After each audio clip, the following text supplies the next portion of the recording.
Okay, good morning, everyone. It's quite a challenge to speak after such a nice and entertaining presentation, especially because you see there are so many publications and we are still at the beginning of our trip, so we don't have such fancy and glossy papers yet out.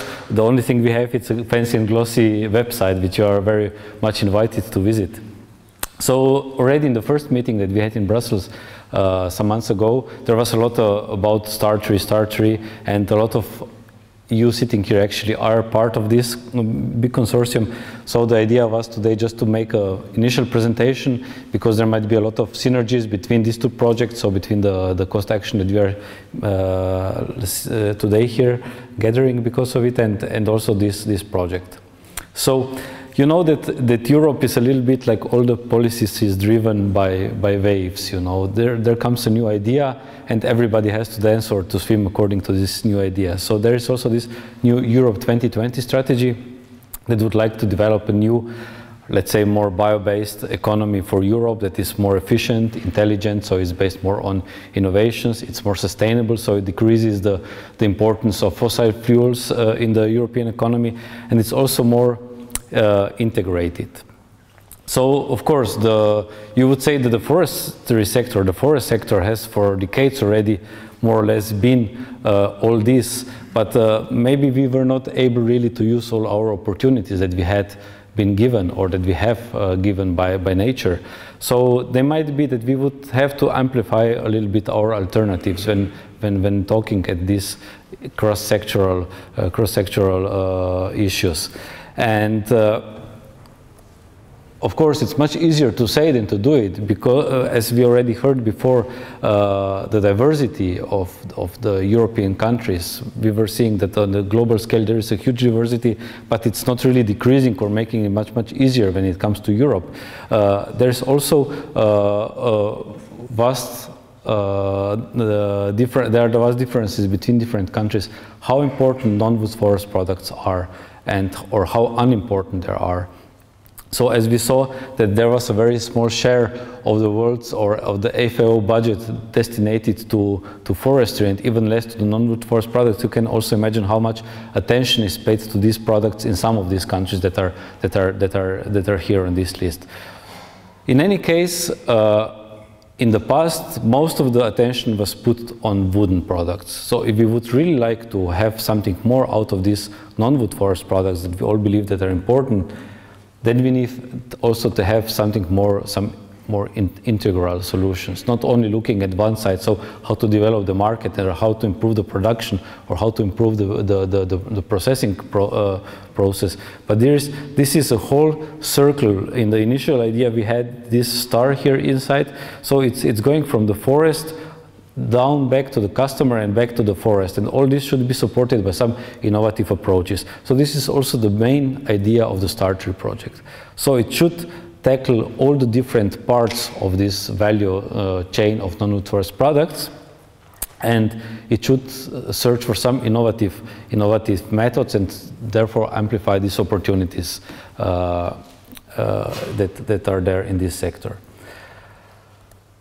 So the objectives are just very much going in line with what you saw on the other slide that was put into picture. Here it was just written. It looks much more scientific and a little bit more boring, but in general it goes that that the project is aiming at optimizing on one side the production of non-wood forest products, because right now I don't know how many of the countries are actually managing, or in how many cases the forests are actually managed in order to promote the production of non-wood forest products.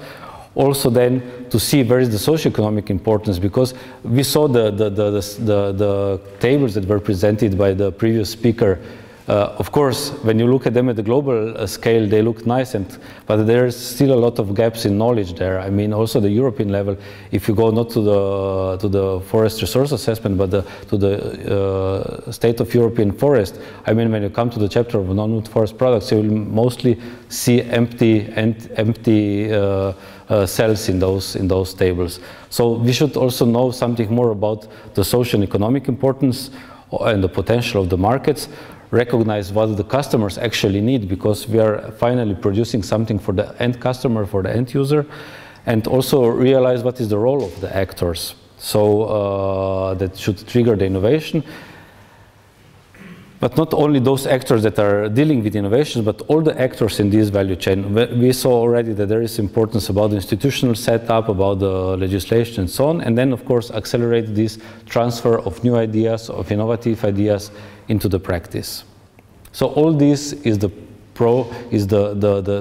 the targets or objectives of the STAR 3 project, and we have 4 years to accomplish it. So according to these objectives, we have also the structure of the project here. So we have, let's say, on the left-hand side, these are more content-wise work packages that are developing methodologies, that are doing more in-depth analysis, and are trying to produce something innovative. And then we have the case studies, because we believe that it's very important that we are not only sitting in our labs and doing some research, but that we actually go out to hear what the stakeholders are needing, and to bring back to them some possible solutions to their problems, or at least suggestions. And in this way, we would also then generate again new knowledge for the other side. The idea was that we wouldn't just look at one scale or one level. We have here FAO that is also part of this project, and they will certainly contribute with information on the global level. So we will have there some statistics, some databases. We would like to apply some innovative ways of looking at these statistics, some new ways of analyzing them and understanding better how the whole system works with the help of our colleagues from FAO, but not exclusively. Then, of course, also we would have the regional case studies. So these are as you will see a little bit later, we selected a number of case studies where we would like to learn about the sector in these case studies. So these case studies are quite well distributed among different countries, so that it would be really a quite nice picture all over Europe. And then finally, we would go more into depth, so some more in-depth analysis, where we would go to real enterprises or to certain forest estates, and there look from different perspectives how they work, what are their needs, what are their problems, what are their opportunities, the innovative approaches they take, and so on. So the case studies, as already mentioned, are spread around Europe. It starts from here in Portugal, it goes up to Latvia, Finland, and down to Turkey, so it's quite nicely spread. Of course, you can see that there is a little bit a certain bias towards the south, but this is somehow understandable, because we have here the importance of these non-wood-porous products much more significant.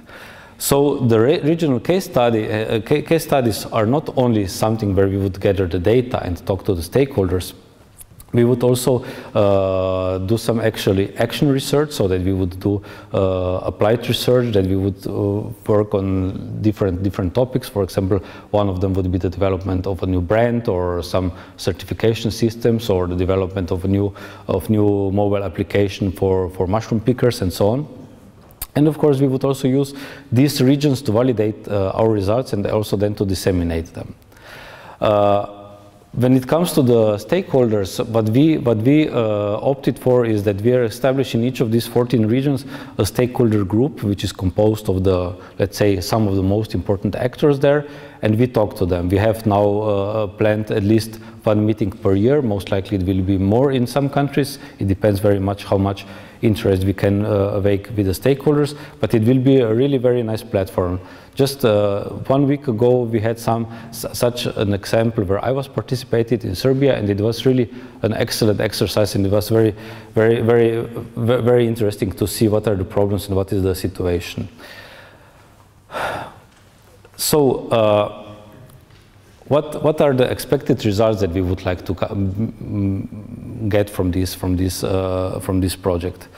Because it's always that we have some very fancy objectives, that we produce some very nice reports that nobody reads them, or they are somewhere stored in a website. But what we would really like to do here is something that is oriented toward the end users, to the stakeholders. So guidelines, workshops, innovation plans or business plans, recommendations, but of course also scientific literature, scientific articles and reports. And what is expected is that we would be able to increase the variety of tools that are existing already. So, or maybe just put them into a different perspective. In any case, there is quite broad number of partners in this project, which makes it a little bit more challenging to put everything together and to manage them. But luckily I have very good helpers here, some of them sitting in the audience. But what is one of the interesting points of this project is that the Commission actually forced us somehow, which is quite good, to bring together not only research institutions, that you can see that there are many of them that you would most likely know, but also small and medium enterprises that are participating in having their say and their role in the project. And I can tell you that it's quite a refreshing thing to have these small and medium enterprises with us, because the thing is not so boring when you come to the meetings, and the second, they really raise points that they're interested in. They're not interested to sit the whole day and just listen to some boring presentations. They want some action to happen, and this is really a very refreshing way of doing research projects. At least I find it like that. So I'm really looking forward to be able to maybe in 2 or 3 years staying again in front of the same audience to present some of our main results, or maybe even earlier.